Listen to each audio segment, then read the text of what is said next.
It's been 4 years since Journey graced our PS3s, and another 3 years on top of that since Flower was first released too. In this ever-changing gaming landscape, where gamers expect increasingly ambitious and graphically superior games, both Flower and Journey have managed to stand the test of time, delivering a quality gaming experience within the length of a typical film. Abzu is another attempt at a deeply tight set piece from the same art director of the aforementioned games, and sets out to try and evoke similar feelings to its spiritual predecessors. Abzu, at first glance, doesn't impress graphically at all.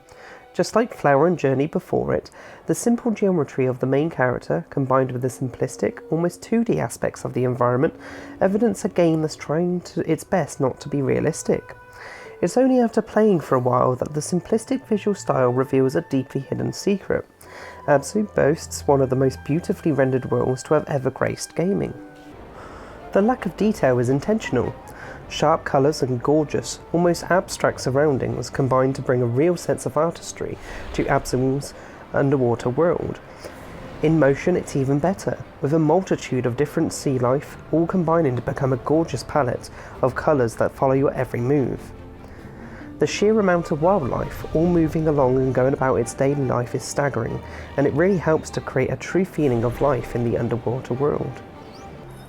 Developer Giant Squid quite clearly knows how much of a beauty it has on its hands, as evidenced by the fact that there are hidden meditation statues throughout each section of the game. Once found and activated, these spots allow your character to sit down and simply take in the environment in its entirety. Following fish as they weave between vines is a lot more appealing than it sounds than when the world is this beautiful. All this graphical prowess would be for naught without Abzu's absolutely astounding soundtrack backing it up. The orchestral mix complements the set pieces perfectly, with epic moments feeling all the more grand as a result. It's such a fantastic soundtrack, in fact, that it wouldn't feel amiss within a concert hall, as non-gamers will just as easily be able to appreciate its beauty. Gameplay-wise, you navigate your yellow and black diver through different aquatic zones, bringing life to every area you pass through. It has to be said that the way your character navigates through the world is fantastic. The body curls and lurches with every turn of the analog stick that you make, and while at first your character can feel a little unwieldy, the massive sense of gratification that it is felt when you are able to pull off a stunning jump out of the water cannot be understated. The campaign is a rather linear affair, with massive set pieces intertwined with large open expanses. These expanses are where you explore to your heart's content.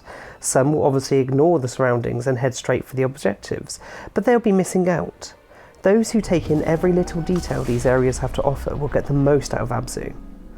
While there's no rigid narrative to be found, the history of the world and its story is told through actions and pictures that are shown between areas, such as by hieroglyphics on walls or animated sequences the player's character actually takes part in. But for all I've said about the beauty of Abzu, there are some drawbacks. The story arc and some of the major game events are taken straight from Journey and Flower, and not a single care is given as to whether anyone notices or not.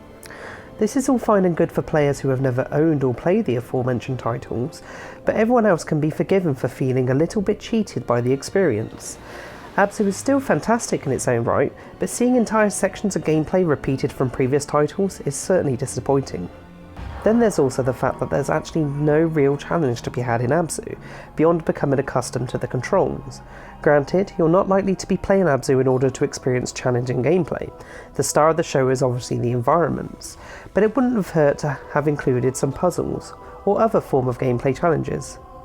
Surprisingly, while Abzu is only a 2-hour-long experience, there are plenty of reasons to keep coming back.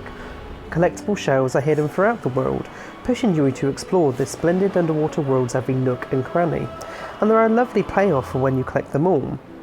Then there's the sheer joy of swimming around, jumping out of the water, and just having a fantastic time getting fish to follow you and create beautiful patterns. Navigating through Abzu's gorgeously rendered world is truly a delight.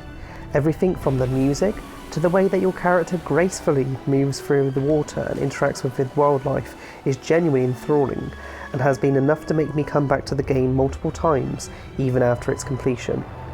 Abzu is not as original as it could be, borrowing as heavily from its spiritual predecessors as it does, but I can wholeheartedly say that Abzu is one of the best games I've played in 2016.